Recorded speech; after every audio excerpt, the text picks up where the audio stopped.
Pilkada serentak tahun 2024 sudah dekat. Polda Gorontalo dan Polres jajaran telah menyelenggarakan operasi Mantap Praja Otanaha 2024. Kami hadir untuk menjaga jalannya pesta demokrasi ini dengan lancar.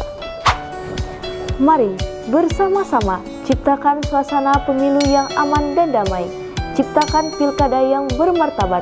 Jangan mudah terprovokasi dan hindari adu domba sesama anak bangsa.